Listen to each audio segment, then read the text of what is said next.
Most people didn't even realize it was happening.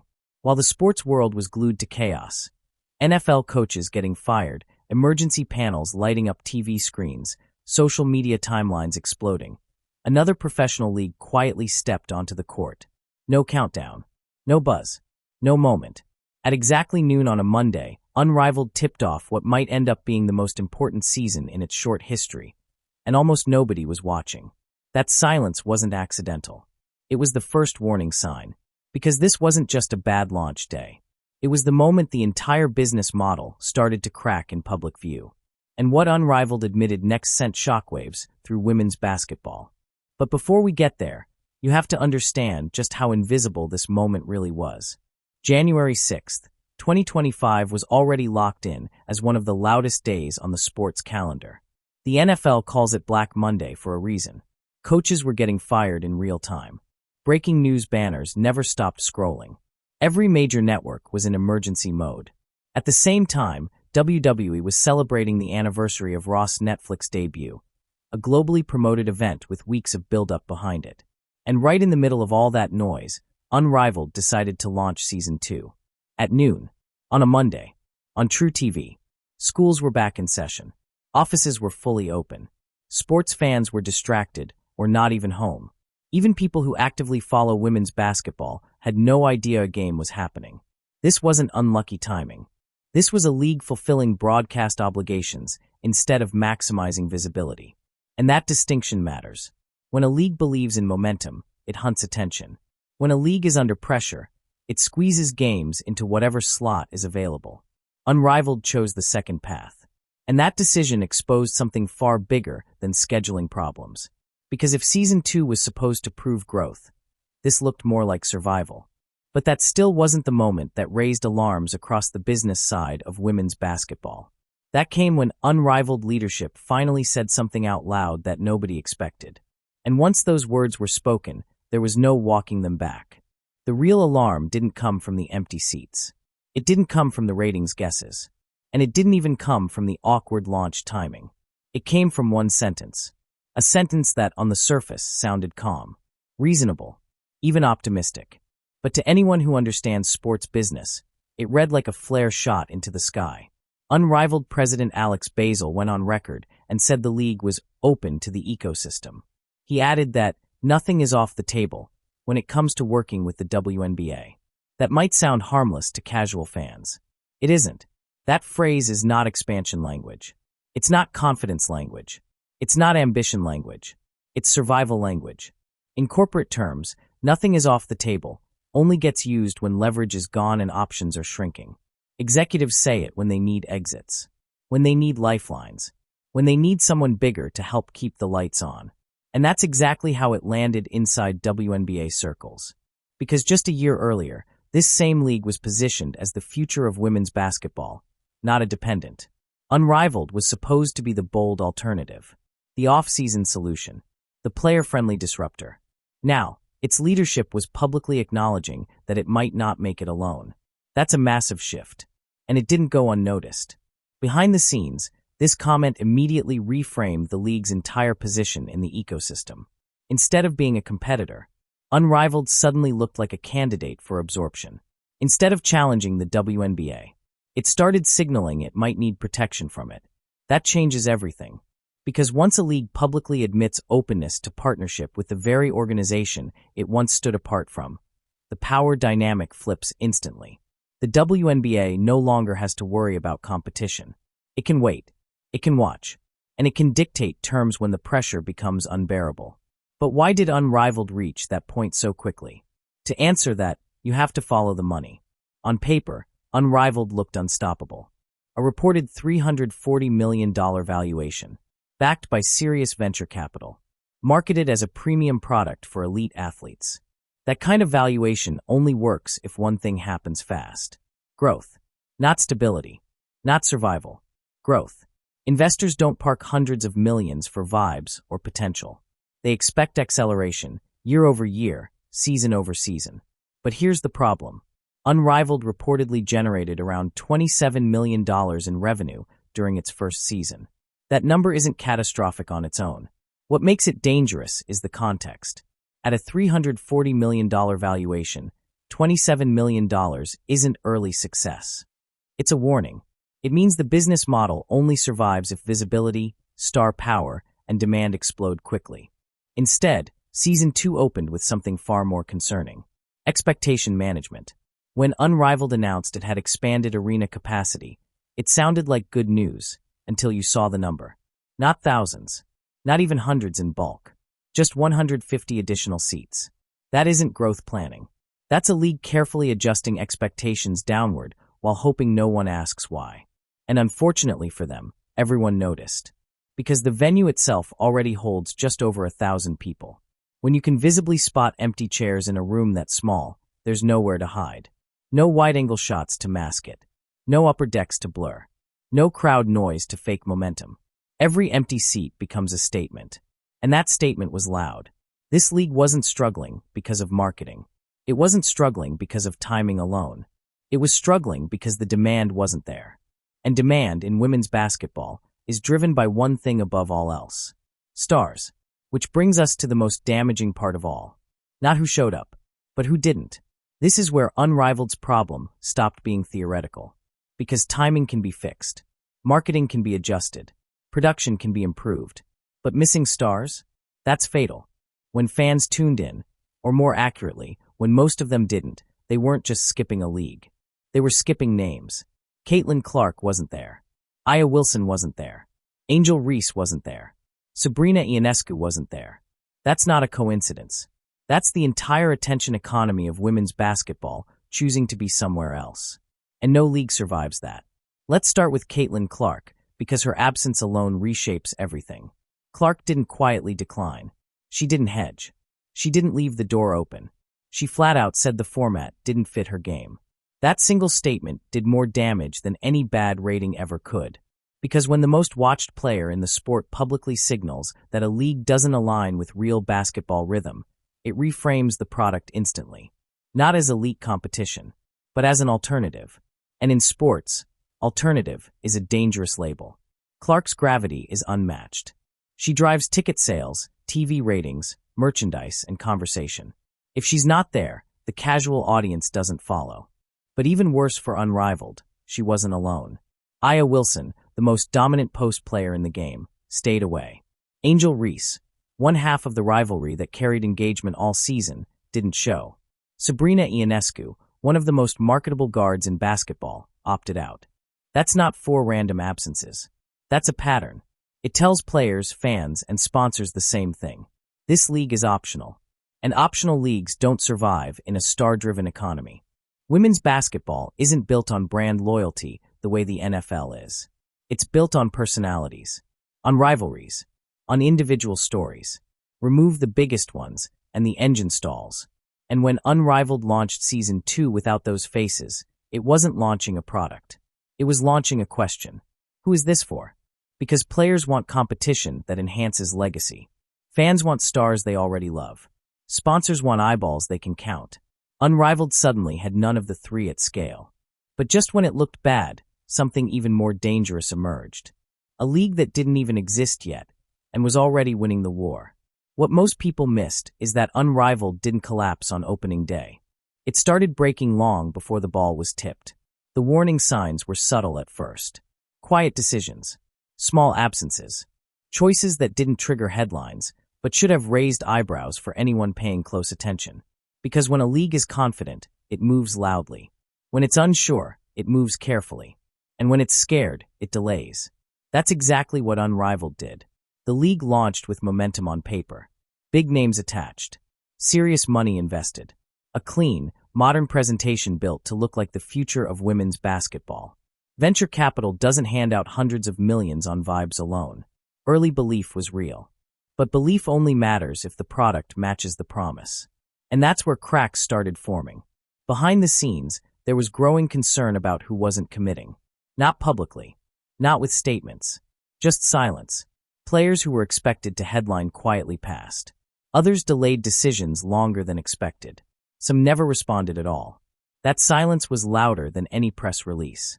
Because stars don't hesitate when they believe in something. They rush toward it. The format became the first real friction point.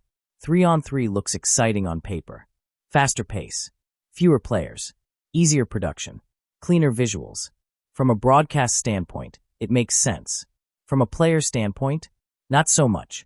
Elite players didn't grow up dreaming of 3-on-3 basketball. They built their careers around 5-on-5 rhythm, spacing, timing, flow, the things that define legacy. 3-on-3 feels like a side quest, not the main story. And the biggest stars knew it. That's why Caitlin Clark didn't need to insult the league or reject it publicly. She simply passed. Calmly. Professionally. No drama. Just a quiet decision that sent shockwaves through the business side of women's basketball. When the most influential player in the sport opts out without hesitation, it reframes everything. And it didn't stop there. Aya Wilson stayed away. Angel Reese stayed away. Sabrina Ionescu stayed away. That's not coincidence. That's alignment. Suddenly, Unrivaled wasn't missing a star. It was missing the stars. The league still had talent. High-level players. Respected veterans. Competitive games. But this is the brutal truth of modern sports economics. Talent fills rosters. Stars fill seats. And when opening day approached, the gap between those two realities became impossible to ignore. Marketing tried to compensate. Social media pushed harder. Messaging leaned into innovation, empowerment, and disruption. But no amount of branding can replace gravitational pull. Fans don't show up for concepts. They show up for people. By the time the season opener arrived, Unrivaled was already on the defensive, launching quietly, scheduling cautiously, hoping not to get drowned out by the larger sports calendar. That's when the silence turned into visibility. Empty seats didn't just represent low attendance. They represented missed belief. The kind that investors track. The kind that players notice. The kind that makes agents rethink long-term commitments. This is the moment Unrivaled crossed an invisible line. From bold disruptor to fragile experiment. From growth mode to survival mode. And once a league enters survival mode, every decision becomes reactive instead of visionary. That's why leadership language shifted. That's why partnership talk surfaced. That's why nothing is off the table suddenly became a phrase worth repeating. Because Section 5 isn't about one game or one rating. It's about the exact moment Unrivaled stopped feeling inevitable. And in professional sports, inevitability is everything. This is the exact moment Unrivaled stopped talking like a league that believed in itself. Because confident leagues don't hedge. They don't soften language. They don't leave doors open, just in case. They make declarations. And Unrivaled didn't do that. Instead, leadership started speaking in corporate fog. When Unrivaled President Alex Basil publicly said, "Nothing is off the table," it sounded harmless on the surface. Flexible, open-minded, collaborative. But in executive language, that phrase has teeth. It doesn't mean creativity. It means leverage is gone. Inside boardrooms, "nothing is off the table," is what leaders say when the original plan is no longer working and contingency planning has begun. It's the sentence that appears right before emergency meetings, budget reviews, and quiet conversations with potential lifelines. Basil didn't say Unrivaled was expanding. He didn't say ratings were strong. He didn't say Season 2 was exceeding expectations. He talked about ecosystems. That word matters. Ecosystem is what companies talk about when they can't survive alone. Then came the comparison that confirmed everything. NBA Europe. That reference wasn't about innovation. It was about survival through alignment. NBA Europe only exists because it's tied to something larger, more powerful, and more stable. It does not operate independently. It does not control its own destiny. It exists with permission. By bringing that example into the conversation, Unrivaled quietly admitted something dangerous. They were no longer positioning themselves as the future of women's basketball. They were positioning themselves as a component of someone else's future. And once that signal goes out publicly, the market reacts immediately. Players start hesitating. Agents stop pushing. Sponsors slow down. Investors start asking different questions. Not, how big can this get? But, how do we protect our downside? That shift is fatal for a startup league. Because sports leagues don't scale like tech companies. They require momentum, belief, and long-term faith. The moment faith cracks, everything else follows. Behind the scenes, this language triggered real consequences. Internal discussions reportedly shifted from growth strategy to sustainability. Budgets were reassessed. Expansion ideas were quietly shelved. Focus moved away from dominance and toward endurance. That's not a league planning for Season 5. That's a league trying to make it to Season 3. The most telling part? This wasn't said under pressure. This wasn't said after a scandal. This was said calmly, which means leadership had already accepted the reality before the public ever noticed. And players noticed. Elite athletes read between the lines better than anyone. They understand power. They understand momentum. They know when a project is rising and when it's bracing. When stars hear league executives talking about openness, alignment, and partnerships instead of ambition, it sends a message. This isn't stable. This isn't settled. This isn't guaranteed. That uncertainty alone is enough to push players toward safer bets, toward leagues that offer familiarity, longevity, and legacy. That's where Project B suddenly became more than a rumor.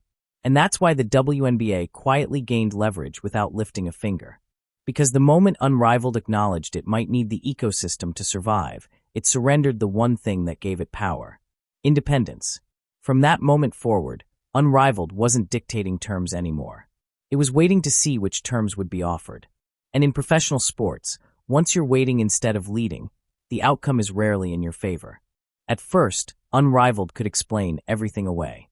It was the offseason. It was a weekday. It was a new format. Those excuses worked briefly. But cameras don't lie. And when the games tipped off, the reality became unavoidable. This wasn't a massive arena where empty sections could blend into shadows and wide camera angles. Unrivaled's venue barely held just over 1,000 seats. That was supposed to be a strength. Intimate. Electric. Up close. Instead, it became a magnifying glass.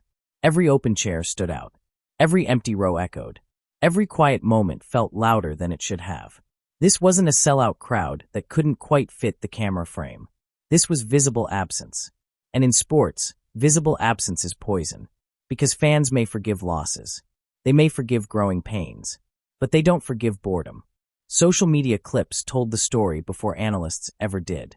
Short videos circulated showing stretches of play where crowd noise dipped, applause came late, and the atmosphere felt unfinished. Not hostile. Not angry. Just flat. That's the most dangerous reaction a new league can get. A loud crowd can hide flaws. A silent one exposes them. What made it worse was timing. This wasn't opening day competing against another women's basketball event. It was going head-to-head with the NFL's Black Monday chaos and a globally promoted WWE anniversary event. The sports world was already overwhelmed. Unrivaled didn't cut through the noise. It disappeared into it. And when the ratings followed, the narrative shifted fast. This wasn't about growing pains anymore. This was about relevance. Front office sports didn't sugarcoat it. When they wrote that the novelty is gone, it landed like a verdict. That sentence alone changed how investors, partners, and players interpreted everything that followed. Novelty was supposed to buy patience. Without it, expectations rise instantly. That's when the small details started feeling massive. The league publicly announced an increase in arena capacity. Not thousands of seats. 150. In isolation, it sounds harmless. In context, it sounded desperate. When a professional league celebrates adding 150 seats, it isn't projecting confidence. It's managing optics. It's lowering the bar quietly while hoping no one notices. But people noticed. Agents noticed. Sponsors noticed. Other leagues definitely noticed. Because perception drives momentum. And momentum was slipping. This is where investor psychology becomes brutal. Venture capital isn't patient with sports leagues the way it is with apps or software. There's no pivot that fixes atmosphere. There's no update that replaces star power. Once investors sense that excitement isn't scaling, conversations change. They stop asking, how do we expand? They start asking, how long is our runway? That's when pressure moves off the court and into boardrooms. Internal meetings stop focusing on vision and start focusing on burn rate. Marketing plans get tighter. Risk tolerance disappears. Every decision becomes about preservation instead of dominance. And here's the quietest but most damaging effect. Players feel it. Athletes don't want to join uncertainty. They want stability. They want packed buildings. They want moments that feel important. When they see empty seats and muted buzz, it confirms doubts they were already wrestling with privately. That hesitation spreads fast. Suddenly, Unrivaled isn't the league players rush to join. It's the league they consider. And in sports, consider is a death sentence. Because stars don't hesitate when they believe. They commit. By the time Section 7 unfolds, Unrivaled isn't just fighting for ratings. It's fighting the perception that it missed its moment. And once that perception takes hold, reversing it becomes almost impossible. This is the part that should terrify Unrivaled's leadership. Project B hasn't tipped off once. No schedule. No broadcast partner announced. No opening night. And yet, it's already changing behavior across women's basketball. That alone tells you everything you need to know. Because influence without action is power. While Unrivaled was struggling to justify its format and attendance, Project B was doing something far more dangerous. It was listening. Players didn't need flashy presentations or hype videos. They needed one thing: familiarity. Project B promised 5-on-5, full-court basketball. No rule adjustments. No condensed format. No compromises designed for television pacing. Just basketball the way players have trained their entire lives. That simplicity became its strongest weapon. For elite athletes, 5-on-5 isn't just preference, it's identity. It's how rhythm is built, how spacing works, how legacies are formed. 3-on-3 feels like an experiment. 5-on-5 feels like home. That distinction mattered more than money. That's why players started aligning themselves with Project B quietly. Not through press releases. Not through public endorsements. Through conversations. Agents talked. Coaches talked. Players compared notes. And when respected names began attaching themselves to a league that didn't even exist yet, Unrivaled lost something irreplaceable: confidence. Because when players are willing to wait for a future product instead of committing to a current one, it signals a loss of belief no marketing campaign can fix. This wasn't competition. It was an exodus in slow motion. Alyssa Thomas, Jewel Lloyd. These weren't fringe players chasing attention. These were respected veterans choosing alignment with an idea over participation in a league that was already paying them. That's unprecedented. It told everyone watching that Project B wasn't just another option. It was the preferred one, and Unrivaled couldn't counter it. They couldn't pivot formats without undermining their entire identity. They couldn't secure top stars because those stars were hedging their futures. They couldn't promise longevity because they weren't sure themselves. Meanwhile, Project B didn't need to say anything publicly. Silence worked in its favor. The less they spoke, the more powerful the rumor mill became. Speculation filled the gaps. Expectations grew organically. And unlike Unrivaled, Project B didn't have to fight optics. There were no empty seats to circulate online. No ratings to disappoint. No launch to critique. Just possibility. And possibility is far more attractive than reality when reality feels fragile. This is the brutal truth. Unrivaled was forced to defend itself before Project B ever had to prove itself. That's the worst position a league can be in. Defending instead of defining. By the time leadership realized this shift, it was already too late. Because stars had already decided where they felt safest. And safety in professional sports always wins. Here's the part most people miss. The WNBA didn't need to sabotage Unrivaled. They didn't need public statements.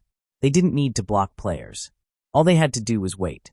Because the real power wasn't on the court. It was in the paperwork. Right now, Unrivaled exists because of a loophole. A temporary window created by the current collective bargaining agreement. Under the existing CBA, the WNBA cannot enforce true offseason exclusivity. Players are free to participate in outside leagues as long as contracts don't explicitly prohibit it. That window is closing. Quietly. Deliberately.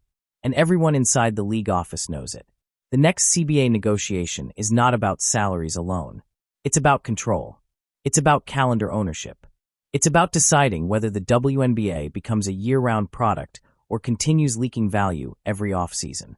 And that's where Unrivaled becomes vulnerable. Because Unrivaled isn't built to survive inside a restricted ecosystem. Its entire value proposition depends on unrestricted access to top players during the offseason. Once exclusivity clauses become enforceable, even partial ones, Unrivaled loses leverage overnight. This is why the league's president said, "Nothing is off the table." That wasn't optimism. That was preparation.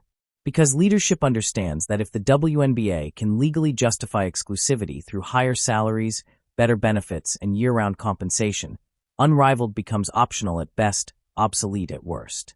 And here's the part that makes this situation even more brutal. The WNBA doesn't need to ban outside leagues entirely. They only need to make participation financially irrational. If a new CBA raises average salaries enough to cover the offseason, players will choose stability over side projects. Especially veterans with injury history. Especially stars with endorsement obligations. Risk changes everything.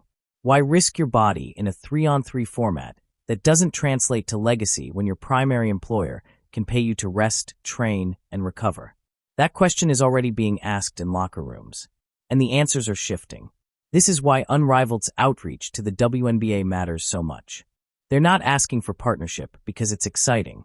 They're asking because independence may no longer be viable. Integration becomes the only survival strategy. A sanctioned offseason league, a developmental pipeline, a controlled product under WNBA oversight. Those words don't sound revolutionary. They sound like surrender. Because once a league accepts oversight, it stops being a challenger. It becomes an accessory. And that's exactly where Unrivaled is headed if the next CBA lands the way insiders expect. Now zoom out even further. Project B understands this reality. That's why it hasn't rushed to launch. 5-on-5 aligns perfectly with potential exclusivity frameworks. It can be framed as complementary rather than competitive, developmental rather than disruptive. Unrivaled doesn't have that luxury. Its format is its identity, and that identity is incompatible with where the WNBA is going. This is why players are hedging their bets. They see the legal writing on the wall. They know whichever league survives the next CBA will be the one that fits inside the system, not the one fighting against it. Unrivaled built itself as an alternative. But alternatives only thrive when the main system is weak. Right now, the WNBA is getting stronger. More money, more attention, more leverage. And as that foundation hardens, the cracks around Unrivaled widen. That's why the league's tone changed so fast. From bold to flexible. From disruptive to cooperative. From visionary to cautious. Because once the legal environment shifts, there won't be time to adapt. There will only be time to comply. There's a moment in every venture-backed league's life cycle when the questions change. At first, investors ask about vision. Then they ask about growth. Then they ask about scale. And finally, quietly, they ask about exits. Unrivaled has entered that final phase. The $340 million valuation wasn't built on current revenue. It was built on belief, on projections, on the assumption that women's basketball was ready for exponential expansion and that Unrivaled would own the offseason. That assumption is now unstable. And investors don't panic loudly. They panic privately. Because when attendance flattens, when star power thins, and when public messaging shifts from confidence to flexibility, capital starts getting nervous. Empty seats don't just look bad on camera. They weaken pitch decks. They shrink leverage. They invite scrutiny. And scrutiny kills momentum. Here's the uncomfortable truth. A league generating roughly $27 million in revenue cannot justify a $340 million valuation without rapid, visible growth. Not incremental growth. Not stable growth. Explosive growth. That growth was supposed to come from stars. Stars who didn't show up. When Caitlin Clark passed, it wasn't just a roster miss. It was a valuation event. Because every investor presentation included her implicitly. Not by name, but by expectation. The assumption that the biggest names would eventually rotate through. That assumption is now gone. And once investors realize that certain stars are structurally incompatible with your product, they start asking harder questions. Is the format limiting growth? Is the ceiling lower than projected? Is this a niche product pretending to be a mass one? Those questions don't get answered on social media. They get answered in boardrooms. This is why Unrivaled leadership began speaking publicly about partnerships, about ecosystems, about alignment. Those aren't buzzwords. They're signaling mechanisms. They tell investors, we're flexible. We're open. We can pivot. But pivots scare investors more than failure. Because pivots mean the original thesis didn't hold. And when the thesis breaks, valuations follow. Here's how this usually ends. Not with a dramatic collapse. With a quiet reclassification. Series C never materializes. Expansion freezes. Marketing budgets tighten. Player guarantees shrink. The league doesn't die. It shrinks. And shrinking is fatal in sports. Because sports leagues rely on momentum more than margin. Now add Project B to the picture. Investors hate competition, but they really hate uncertain competition. Project B doesn't need to win immediately. It just needs to exist long enough to create doubt. Doubt splits attention. Doubt slows checks. Doubt creates leverage for renegotiation. Suddenly, Unrivaled isn't negotiating from strength with sponsors or broadcasters. They're defending their relevance. That's when investor conversations turn cold. How long is our runway? What happens if the next CBA restricts access? What's our contingency if Project B launches strong? Those are not growth questions. Those are survival questions. And once survival enters the chat, valuation becomes theoretical. Because no investor wants to be the last one holding paper while the ecosystem consolidates around a stronger product. This is why Unrivaled's leadership tone matters so much. Every public admission of openness is heard privately as uncertainty. Every hint of partnership is heard as dependency. And dependency kills leverage. The irony is brutal. Unrivaled didn't fail because it lacked money. It failed because it misread power. Power in sports doesn't belong to formats or production value. It belongs to stars, systems, and scarcity. Right now, Unrivaled has production, but it's losing stars, and it never controlled the system. That's why investors are watching exits, not entrances. And once that mindset spreads, there's no marketing campaign strong enough to reverse it. This is the part nobody inside Unrivaled wants to admit. The league didn't fail because of bad luck. It didn't fail because of timing. It didn't fail because of media competition. It failed because it misunderstood why people watch women's basketball in the first place. Unrivaled bet on novelty. Fans wanted familiarity. That disconnect is fatal. From day one, Unrivaled assumed the audience wanted something new, faster games, shorter formats, tighter venues, a made-for-TV product that felt modern and different. But women's basketball fans were never asking for different. They were asking for more of what already works. More 5-on-5. More continuity. More storylines that carry season to season. More rivalries that feel earned, not manufactured. 3-on-3 doesn't deliver that. It resets the narrative every game. There's no long arc. No tactical buildup. No rhythm fans can sink into. It's entertaining in bursts, but empty over time. That's why the novelty wore off so fast. The first season felt exciting because it was new. The cameras were close. The access felt intimate. The league felt like a pop-up experience. But pop-ups don't build loyalty. Leagues do. Fans want to invest emotionally. They want to learn rotations. They want to debate coaching decisions. They want to track improvement and decline. 3-on-3 strips all of that away. There's no bench strategy. No late-game chess match. No sense of legacy. And without legacy, viewership plateaus. That's exactly what happened. By opening day of Season 2, the excitement was gone. What remained was a product that asked fans to care without giving them reasons to stay. Now add star behavior into the equation. Fans follow players, but they follow players in environments that matter. Caitlin Clark opting out wasn't just a missed opportunity. It was a signal to the audience. If she doesn't see this as essential, why should they? The same logic applied to Aya Wilson, to Sabrina Ionescu, to Angel Reese. Absence speaks louder than marketing. And fans noticed. Unrivaled assumed fans would show up because the basketball was good. That assumption is outdated. Modern sports fandom is story-driven. WNBA fans didn't just tune in for talent. They tuned in for conflict, continuity, and consequence. Who's rising? Who's falling? Who remembers last season? Unrivaled erased all of that. Every game felt isolated. Every win felt temporary. Every loss felt meaningless. That's not competition. That's content. And content doesn't survive when the novelty fades. Meanwhile, Project B understood something Unrivaled didn't. Fans don't want alternatives. They want extensions. 5-on-5 feels like a continuation of the WNBA, not a replacement for it. It fits mentally. It fits emotionally. It fits historically. That's why Project B scares people without doing anything. Because fans immediately understand it. No explanations needed. No learning curve. No mental adjustment. Just basketball. This is where Unrivaled's greatest miscalculation becomes obvious.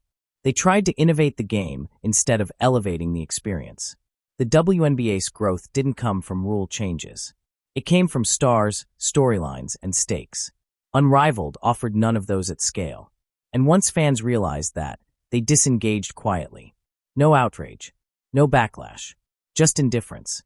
Indifference is the most dangerous reaction in sports. You can survive criticism. You can survive hate. You cannot survive being ignored. That's what's happening now. The empty seats aren't protests. They're apathy. And apathy doesn't reverse. Here's the truth no one wants to say out loud. Women's basketball isn't collapsing. It's consolidating. Every sport that grows rapidly goes through this phase. Expansion creates experiments. Experiments create competition. Competition forces reality checks. And reality always narrows the field. That's where we are right now. The WNBA is no longer fighting for relevance. It's fighting for control. More viewers. More sponsors. More leverage. And with leverage comes decision-making power. The ecosystem is tightening, not opening. That means there will be fewer lanes, not more. Unrivaled was built for an era when the WNBA needed help filling the offseason void. That era is ending. As salaries rise, as media deals expand, as offseason training becomes institutionalized, the justification for independent side leagues weakens. Not emotionally, legally, financially, structurally. This doesn't mean Unrivaled failed morally or creatively. It means it arrived too early for one version of the future, and too late for the one that's actually happening. Because the future of women's basketball isn't fragmentation. It's hierarchy. There will be a clear top, a controlled calendar, a defined pathway for stars. Everything else will either integrate or disappear. Project B understands this. That's why it hasn't rushed. It's positioning itself to fit, not fight. To complement, not compete. To align with what fans and players already value. Unrivaled chose disruption. Disruption only works when the system is weak. This system isn't weak anymore. And that's why the most telling sign in this entire saga isn't empty seats, investor language, or executive interviews. It's player behavior. Stars are choosing rest. Choosing 5-on-5. Choosing legacy environments. They're voting with their bodies. And in sports, that's the only vote that matters. So what happens next? Unrivaled likely doesn't vanish overnight. It becomes smaller, quieter, less ambitious, possibly absorbed, possibly rebranded, possibly remembered as a stepping stone that proved a concept but couldn't scale it. That's not failure. That's reality. Women's basketball is entering a phase where attention concentrates. And concentration creates winners and losers. The winners will be leagues that understand one simple truth. Fans don't want experiments. They want excellence they can follow. Players don't want novelty. They want environments that respect their careers. Money doesn't chase ideas forever. It chases certainty.